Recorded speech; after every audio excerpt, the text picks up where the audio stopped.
Good morning, or afternoon, or evening, whatever time it is where you are. This is John with Tommy's Top Picks. I'm here to discuss the market update for the week.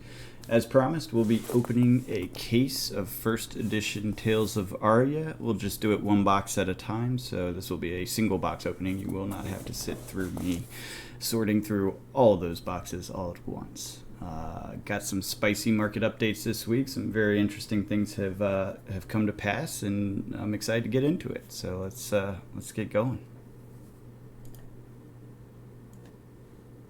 So obviously, the news on everyone's mind today is Arcane Rising Unlimited out of print. Wow. So this is a sign for the market. This is something to take note of because it's the first time a draftable set has been set to out of print, formally announced.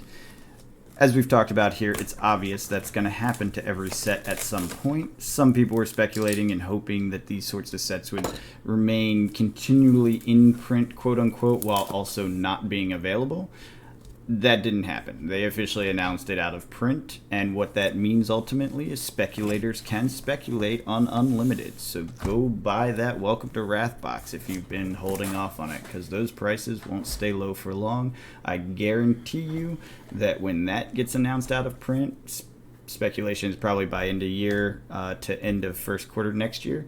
When that gets announced out of print, all those prices will jump as well. So let's talk a little bit about what happened to the market as a result. The second that announcement went out, and it hit on multiple channels pretty much simultaneously, it essentially skyrocketed the prices of individual boxes. They went from, I think, 76, 78 sort of dollars a box up to 115, I think I saw at one point as the peak.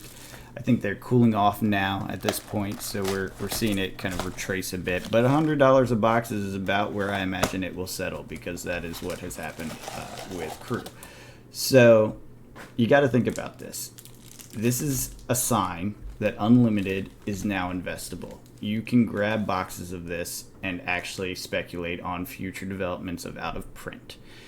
It also means that they are willing to let the previous quote-unquote block go out of print while the new block isn't fully developed, right? Because you have Arcane Rising from the first block. Welcome to Wrath hopefully soon goes out of print. Well, hopefully if you're speculating on it. I am, so hopefully for me. And then what happens is you only have Monarch and Tails left on the market until the new set comes out January, February. What does that do? If it really does go out of print before the end of the year, we're going to have a whole month, maybe two, where there's only two viable purchasable sets on the market. That's a little strange if you ask me. So maybe this is LSS still working out their timing of everything. Maybe it's just about print runs and printer capacity, because frankly everyone knows logistics and print runs are a nightmare right now. So maybe they aren't able to finely tune it as much as we would want, or as much as they would want, honestly.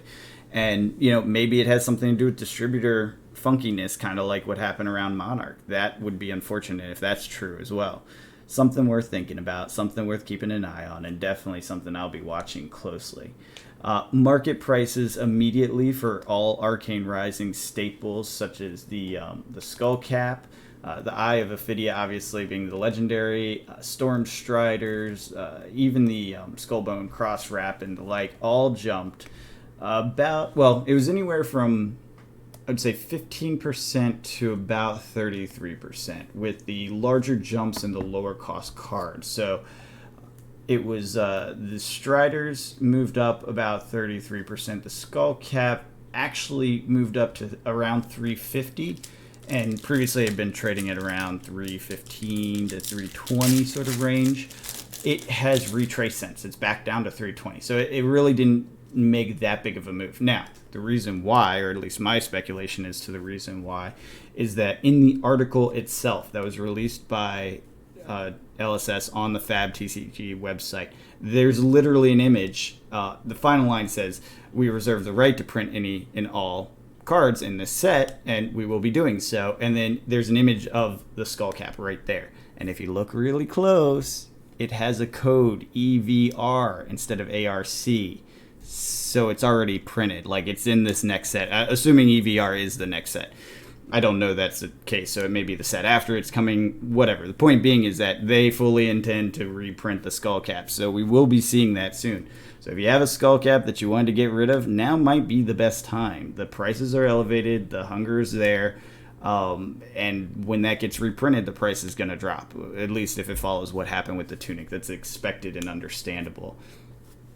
I fully suspect that will happen. I hope it's in this next set because Skullcap is such a staple, such a useful item, and it'd be good if the market had a little bit more availability. $300 for a single card, that's pretty powerful. Seems a little over the top. I get it for collectibles, sure, absolutely. Legendaries, etc., they're just for the shelf, absolutely. But something that's useful, let's get it in the hands of players. Let's make it reasonable. It can be speculated on over a decade, as opposed to, weeks and months and, a few years. So that's my thought there. Command and Conquer surprisingly didn't jump as high as I would have expected, being that it's such a staple card and that's the only place it's available. I guess everyone's expecting it to be reprinted, which would make sense. It's an expensive card. It's a very useful card as a generic attack action. So it makes sense that people are speculating that it will be reprinted.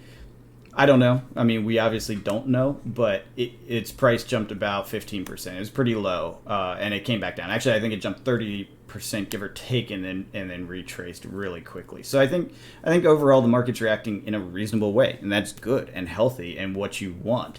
I think the things that are less commonly useful, such as your class-specific items, are going to stay a little bit higher a little bit longer and maybe even permanently, because now they were only available in whatever boxes are left, and you have to think about it. How many are out there? I know for a while the distributors had not been shipping out Arcane. I know for a while shops were having a hard time getting a hold of it. There's a rumor out there that there's another wave coming, a small wave coming, but that's not many boxes. So Unlimited is done for, and there's not much left to pick it up. So the Storm Striders out there are the Storm Striders that are out there, because I doubt they'll reprint a Wizard-specific leg. Skullbone Crosswrap, same thing. Ranger Gear, why would they reprint that? The Legendary Eye of Ophidia, I don't think they're going to reprint that at all. It's a Legendary for a set, and they don't seem to stick with repeated Legendaries as a thing, especially with the shards, because they're kind of a special, the gem, they're kind of a special thing. They're an iconic piece, and I really doubt that those will get reprinted. They might. I could be wrong. Don't quote me. Obviously, none of this is financial advice, and you should make up your own mind and do your own research, but that's my suspicion at this point. So, let's do a logic game. If Arc can go out of print, then Welcome to Wrath can go out of print, as we've already said. If Arc single items such as generic equipment and such jump 30% or so and hold those prices for specific types, what else might jump 30% or so and hold that? Now here's where we get into some not so degenerate speculation. It seems the market is reacting in logical ways, so if WTR is likely to go out of print at some point, which we know it will, now is the time to buy those staples. I would suspect, again, not financial advice, I would suspect now is the time to buy those staples. So if you don't have your tectonic plating, might be a good chance to get it. The tunic is a little more variable because obviously you had to reprint with the cruise, and I suspect because it's so useful, it will eventually get reprinted again. What about the heart? The heart is at 280 right now. That's the lowest I think I've ever seen it. I haven't paid close attention to it, but it's pretty low for a legendary gem. And if you think about what's happening with the gem in Arc, it's up from it was around the same price before this, and now it's up another 30% or 10% to 330, 340 range. I suspect that will stay there. So maybe it's time to pick out that heart if you've been holding off on it. 280 is not a bad price for a legendary that's iconic and cornerstone.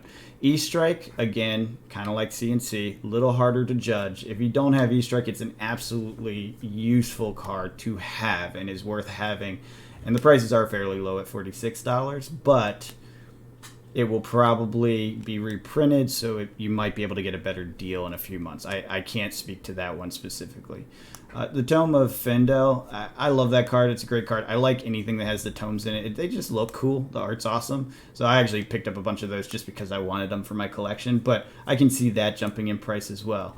was talking about things that are more specific. The Mask of Momentum and the Brave Forge Bracers, both are reasonably priced, $118 and $72 respectively. And the 72s for, I guess they're all rainbow foil, right? Yeah, because of the rarity or whatever. But those are both valuable cards for their classes, very useful for their classes. And we know that the next set is going to give love to every class. So imagine the next set where there's more ninja interesting things. So ninja becomes hot again. That mask is going to skyrocket in price. And imagine WTR going out of print right before that set releases. So the prices pop, they stay high because they're ninja specific. It's unlikely to get a reprint. If anything, you'll get different gear for ninja that's cool and a different option. But unlikely to see a reprint because it's ninja specific. And again, not sure. This is speculation at this point, kind of dubious speculation. So pops up, call it 20%, around 130 or so in total price. And then we get cool ninja stuff that everyone wants to play ninja, and then that's going to hit it again because it's such a useful ninja item. Obviously we don't know if this is true, but it seems like a reasonable place to park some money if you think things are going to go. Same with Warrior and the Brave Forge Bracers. They're only $72, which is a very reasonable price for something that's kind of a unique item, iconic item. And then it's the same situation. It's Warrior. Imagine WTR goes out, it jumps 15 to 20%. Around $100 of bracers, and then we get some cool Warrior stuff in the new set. So everyone's jumping back into Warrior and really wants the best bracers out there for them, which I do believe they are. You could think about the scab skin leathers the same way. I find that more dubious than the other two because of its variability. I think the game and its kind of professional competitive nature has avoided anything that is not a solid certainty. As we saw with the Lexi fight against Breyer in the top 8 U.S. Nationals, it's sad when variability beats you, right? It's really sad. When you have a great deck, you're very capable pilot of it, and you get to a competitive moment where randomization makes you lose. And it's very easy at that high level for randomization to shift the balance of power in a fight because the fights are always so close at that level, right? It's such a tight fight that any variability can be a problem. And scab skin leathers, as cool as they are, I think will not appreciate as quickly, and obviously the price is lower than the other ones in the set. So I think it won't have as much of a high appreciation. Now, that said, the exact same logic could apply. What if they give Brute something that helps them avoid variability, or any variability get a +1, something like that where it becomes more powerful? Boom, suddenly these things fly. So again, speculate at your own will, do your own research, but without having some thought to the removal of variability, I think you'll see this as a limited upside potential, but again, could be wrong. If every class is getting something, one thing Brute could use is some solidity to their variability, and they have precedent for that. They have other cards that do modification to randomization, so it is doable. It is a thing that could happen. Also, something else to consider is Blitz. Remember, the last supplemental set they did, Crew, they came out with a whole bunch of Blitz characters that were Blitz only.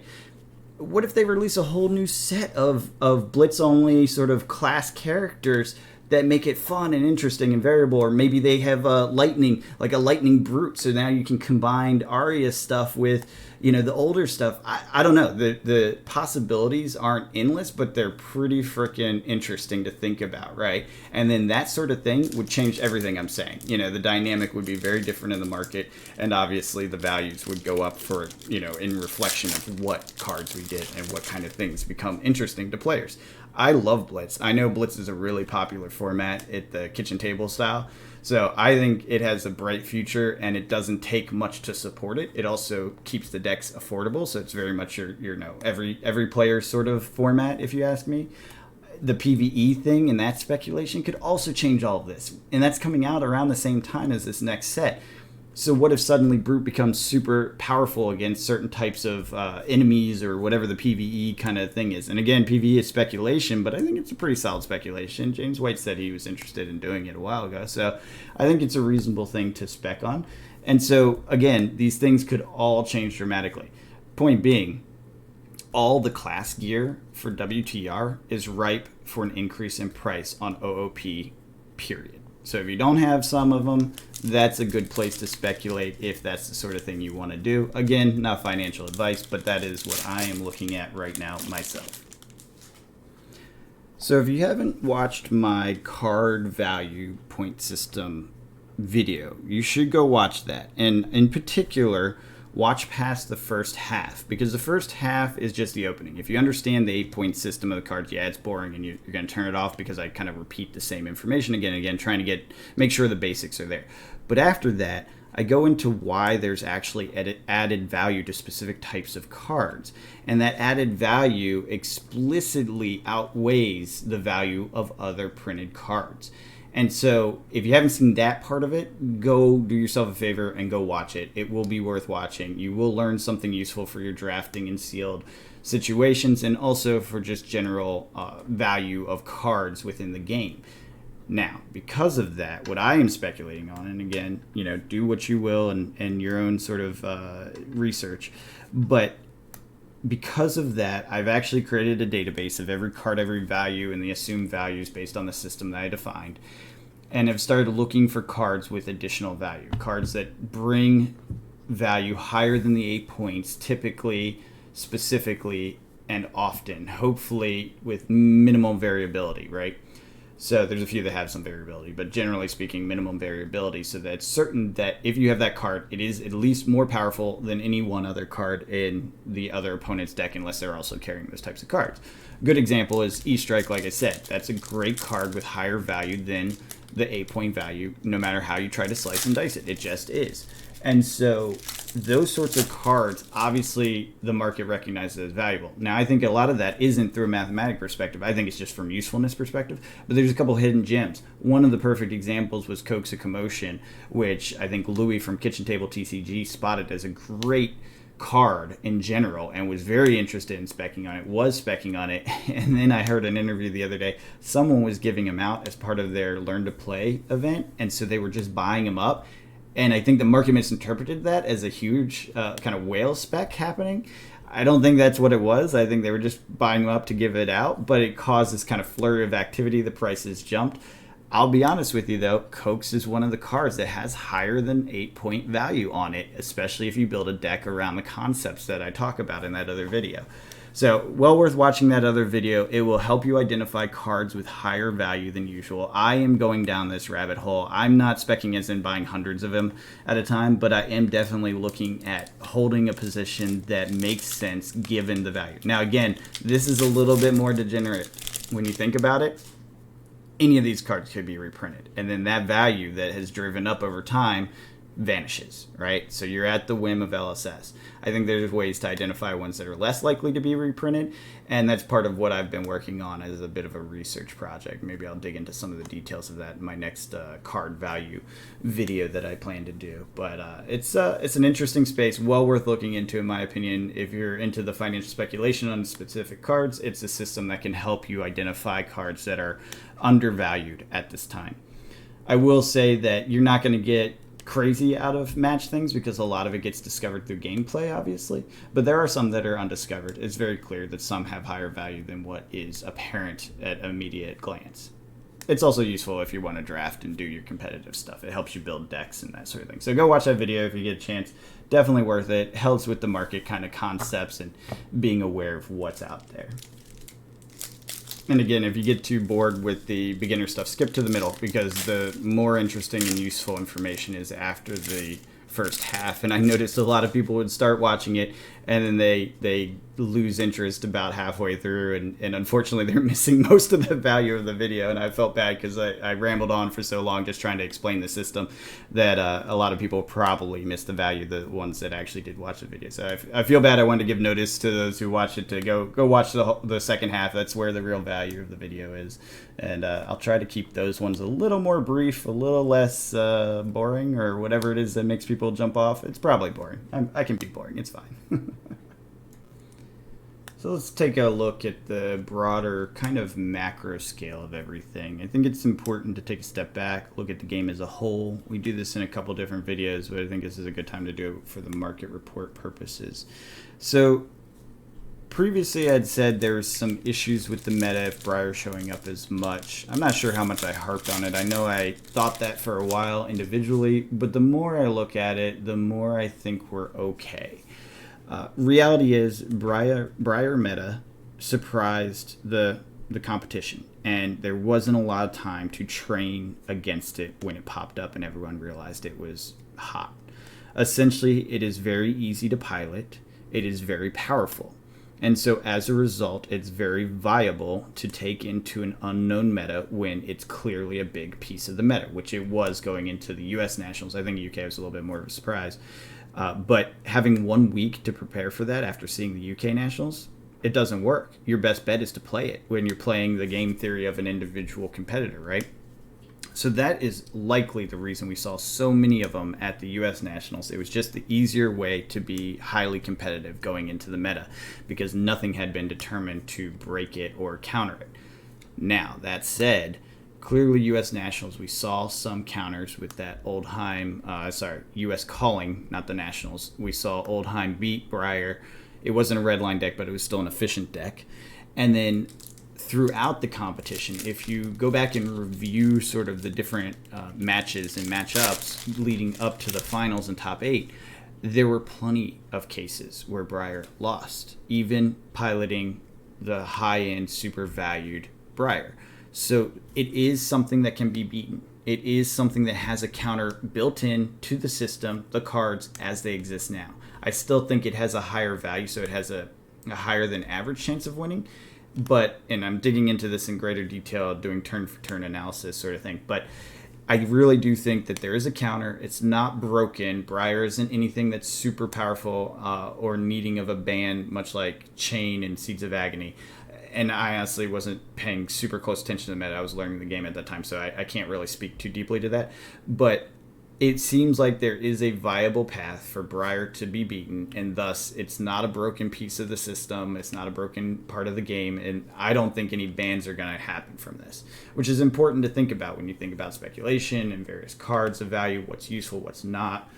Ball Lightning obviously is one that's critical for Briar and is loved by Lexi as well. So it's worth thinking about all these things and realizing that just because there was a heavy weight towards one thing, it doesn't necessarily mean it's overpowered. It's really a reaction to the fact that the UK Nationals showed how powerful it was and people were not ready and didn't know how to counter it yet. And given a week, there's just not enough time, right? There's not enough time to come up with tech that is good against the all the other things in meta, all the other competitive heroes, Bravos, and maybe Prisms. I think she's dropped off a lot, in the meta, and also against this new tech Briar as well, right? It's hard to come up with that and test it out in a week.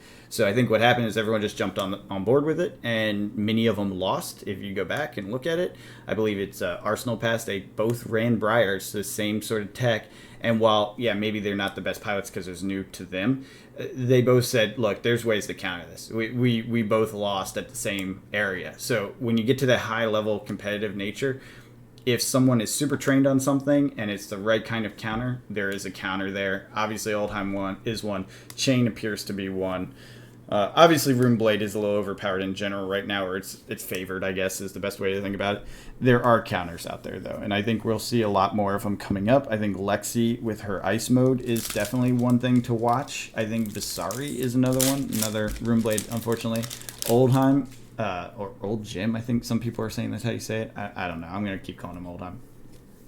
He's apparently one of those that is very viable against it, and I've actually seen it. We played at an armory last night, and it was a blitz competition, so it's minimal information. It's only 3 rounds, but we had an Oldheim player take the day and played against Ira and Briar and beat both quite effectively. So there is definitely a way for Oldheim with Frost tokens to break the Cheerio or zero cost kind of Briar builds, and it's definitely a viable thing to think about when it comes to where the meta will go. And again, the reason I look at these kind of things is because the meta will drive prices and values of cards. We're already seeing it. We've already seen it with Prism's prices going up and then slowly coming down as she runs out of favor, and same I think we'll see with Briar. I think that will cool off soon, and then Chain is back at it again, being a top competitor. I think Visari's on the rise and will be here soon. I think Oldheim gear is going to go up in price based on what's happening with the competitive nature of Oldheim. I think it will take another Nationals or something where Oldheim beats out this Briar deck in a top tier competition to really make that pop happen. So that's a degenerate speculation opportunity if you're into that. But it's definitely one of those things it's worth keeping an eye on if you want to see what cards will go in value up and down in value at different times. And ultimately, what this tells me, and I love that it tells me this, is that LSS has a great system. I mean, this is really working. The meta is dynamic. It's changing competition to competition. You're seeing the players and thus the market react very quickly, week by week, to every single little change in the system and how people are reacting to it, and it's well balanced. So you see these shifts happen more as a living, dynamic kind of exploration of the puzzle that is the game through millions of players and thousands of competitors, right? And so you're starting to see this kind of living machine, working as it should, which is awesome if you ask me. And that's fun. This is why I like this game. This is why I'm collecting the things that are like cold foils and rare and specific limited items, because I really think this game has a future. It is a lot of fun to play. We had a blast. I came in third. I had a blast. I don't care that I came in third. It was great. And that was, by the way, with a red line Briar, I came in third. I was able to fight, but a Lightning Lexi beat me on randomization. As I was saying earlier, it was a Sonata Arcanix or whatever, the one that you draw 3 cards or X number of cards, and for every non-attack action you get an attack action into your hand. I pulled 3 non-attack actions, or 3 attack actions, I think. And so I got nothing in my hand, so it was a wasted effort. And that randomization makes me think maybe I should pull this card out of my deck, right? So that's where I'm starting to think around the lines of competitive play and what kind of cards will go down in value based over time. It's a fun card, but is it an LBL to be competitive? No, of course not. But it does drive markets, and that's where you got to think about it if you're interested in investing and speculating on the prices of cards. So that's my take on that. Definitely keep an eye on the broader world. It's always good to take a step back, because sometimes you can just get obsessed with something like, oh, I really want this card. I've wanted it for so long. The price is lower. It's higher. It's going up. Maybe it will never be this low again. It's easy to FOMO in and get upset by FUD, or oh, the whole game's broken, it will never happen again and everything's going to go to zero. Unlikely at this point. The competitive space is so good, the game is so fun. It's got a healthy life ahead of it. I love to see how it's going. And frankly, as far as the investor side of things go, this out of print announcement is the best thing for it. It basically is a welcome back sign to investors saying, hey, there is space for you here. It isn't just a player-driven game. There's also a market where you will make money speculating on the product, which will ultimately help out the game, because you'll have more money to be made by the shops that run it and run the things that introduce people to it and create more players, which makes more collectors, which makes more people that end up buying the cards and speculating on them. It ultimately becomes this virtuous cycle. That's a very positive thing to be a part of. And, I'm one that I love the players. I love the speculators. I think they are both necessary for a healthy game. And I love the fact that it seems to be going that way. Obviously, some rocky starts. Obviously, some missteps. Your Monarch distribution thing, various situations with print runs, etc. I mean, 2020 was a rough year.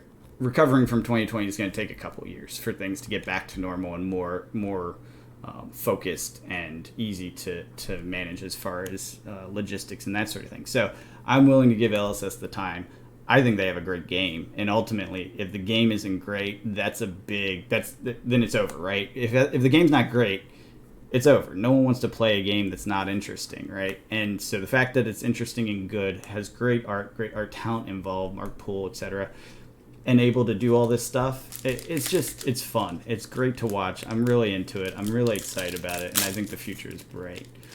So that's pretty much my closing thought there on the market. But just keep an eye on how the competitive space goes. It is worthwhile. It does have an impact on markets, and get a hold of those singles that are cold foil or rare, things that you're not going to see reprints of, or are one of a kind sort of thing. I think if you want to speculate on this game long term, as I have. Again, not financial advice. You're going to have to make up your own mind. But as we close out this last pack here, just something to think about and keep in mind. And hopefully it serves you well as you end up making a little bit of money on this game, enough to keep you going, especially if you're a player and you want to buy more cards. I will say something interesting. I met several players that said they sold all their Magic cards to buy into this game so they could get some of the cool equipment and things like that. I'm not doing that. I have all my Magic cards still. I don't have any intention of selling those. I think some of the cool stuff that's happening with Magic, with the serialized numbers. Actually, I should bring that up. Last little tidbit as we close out this pack. Serialized numbers. They're bringing back reserve list by putting numbers on specific types of cards, making them super collectible. Very interesting. Very interesting. So we'll talk more about that in the next market update as we get more info, but that's what's apparently happening, or that's the rumor right now. So anyways, let me clean this up, and then we will go ahead and go through the cards and see what we pulled this time.